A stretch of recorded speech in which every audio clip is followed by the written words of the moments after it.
பொதுவாவே அ நீங்க சொன்ன மாரி டிவிகேல சேர்ந்தவர்கள், இன்னைக்கு பொறுப்புல இருக்கக்கூடியவர்கள், ஒண்ணு அ தளபதி அவர்களோட அவங்களுடைய சினிமா காலகட்டத்தில இருந்து நீண்ட நாட்கள் பயணிச்சவங்களா இருக்கிறாங்க. ம்.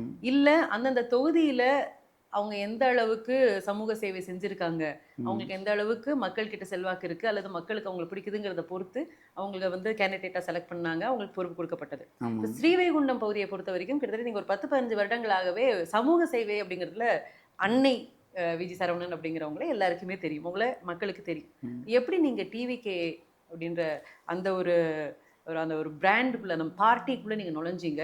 இப்ப நான் தலைவர எப்ப ம். சந்திச்சீங்க? இப்ப நான் வந்து தமிழக அதாவது சமூக அளவுல என்னோட பணிகள செஞ்சுட்டு இருந்தேன். ஆனா இது 6 வருஷமா தான் இத அன்னை விஜய் மக்கள் அறக்கட்டளைன்னு பதிவு பண்ணி நான் செஞ்சது. அதுக்கு முன்ன ஒரு ஒரு 6 வருஷம் முன்னவே தனிப்பட்ட முறையில அப்போலாம் நமக்கு சோர்ஸ் கிடையாது. அப்போ நம்மளோட தனிப்பட்ட முறையில இன்றைக்கி வந்து ஒண்ணு படிச்சு முன்னேற வேண்டும், இல்லைன்னா உழைச்சு முன்னேற வேணும்.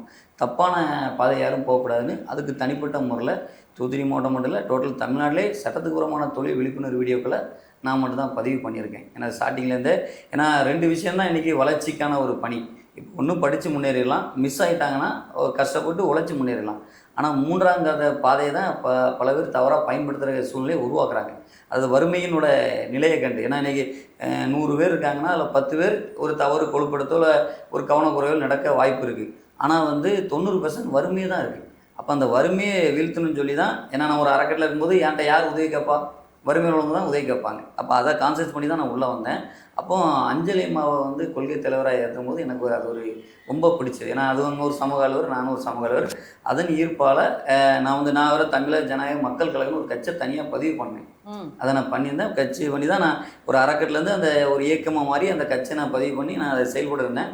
அந்த கட்சிய வந்து வேலைய நிப்பாட்டிட்டு ஆட்டோமேட்டிக்கா தளபதியோட தமிழக வெற்றி கழகத்துல இணைஞ்சு ஏன்னா இன்னைக்கு ஒரு என்னன்னா, இப்ப நம்ம செய்றதோட சிறப்பான ஒரு செயல்பாடுக்கு நம்ம அந்த சப்போர்ட்ட குடுக்கணும். அதன் அடிப்படையில நான் வந்து உள்ள வந்து இன்னைக்கு ஒரு நல்ல ஒரு வாய்ப்பு. இந்த வாய்ப்புல மக்களும் எனக்கு வாய்ப்பு குடுத்தாங்க. தளபதி விஜய் அவர்களும் வாய்ப்பு குடுத்தாங்க. அதன் அடிப்படையில இன்னைக்கு நான் ஒரு சட்டமன்ற உறுப்பினரா இருக்கேன். என்னோட பணிகள களத்துல இருந்து அதாவது அடிமட்ட அரசியலுக்கான ஒரு ஊக்குவிப்பா நான் வந்து இருப்பேன்.